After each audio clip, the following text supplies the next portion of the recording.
Hi all, Chris from the Ultimate Recycler. This is my lazy worm farm, but before we talk about this, let's go for a walk across the road. So I duck over to the bakery every day. It's just across the road from here, and here we go. They've left me a bucket of scraps, mostly tomato and onion by the looks of it, so I might have to do an onion test. I've already done a tomato one, and a bag of, replace the bucket there, and a bag of coffee grounds. So I pretty much get these every day.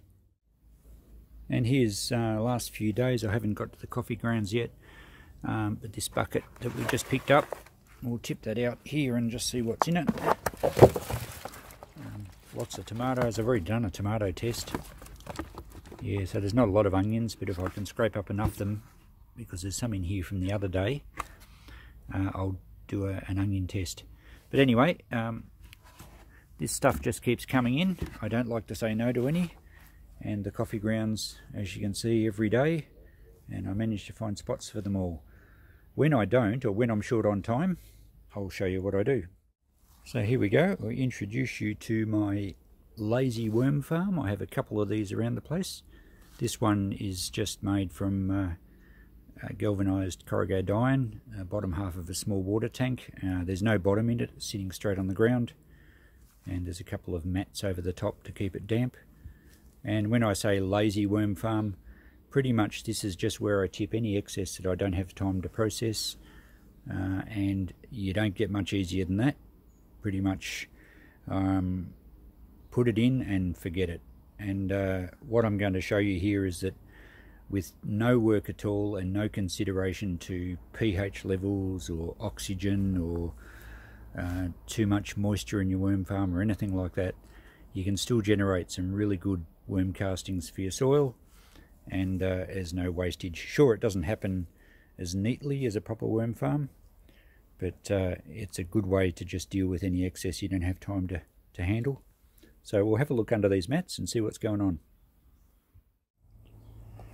Now I should also point out that when I say lazy worm farm, I don't mean lazy worms.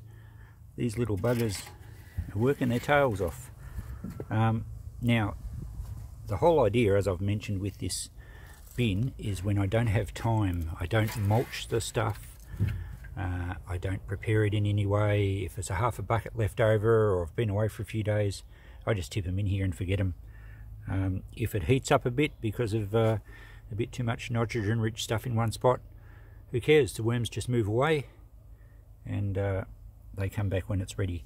Now this cotton top wadding on top was what's left over after I did a mattress deconstruction, and as you can see, geez, they've nearly eaten it all up there now. It's only paper thin. So clearly the worms love that.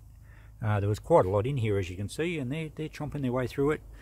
Eggshells, they'll last for a long time because really, you know, in ideal conditions they should be crushed up.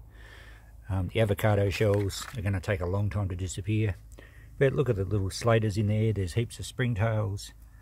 So all the wonderful little garbage disposal units of nature have moved in, and they'll handle all this stuff that I haven't been able to get around to processing. Now, they haven't got into this apple at all. It's got a bit of a waxy coating. Might take a long time for them to get in there. But we'll have a bit of a dig in here. I don't really know what's underneath. As I said, this is just a tip stuff and forget it spot. But it's turning into, there's a good population of worms in here, and it's rapidly turning into beautiful worm castings. In fact, pretty much it looks like all underneath's done. I could scrape the layer off here and then shovel out the bottom and work the worms out of it, and I could put it straight on the garden. So you can see how easy this is, and it's really convenient in that if I get a bit overrun with scraps from the bakery, there might be a couple of buckets one day and I've got a job on and I can't get back to it. I don't want the stuff sitting in buckets for a while. Just tip it in here. I've got a few other spots around the yard to do the same. And how easy is that? It's virtually like a compost, but an active compost where you've got the worms and the springtails and everything else getting in. So thanks for watching. Hope you got something out of that. Just shows you how easy it is to actually process waste and keep some worms happy, and works really well for me. It's just a bit of an overflow system. Alright, I'll see you in the next video.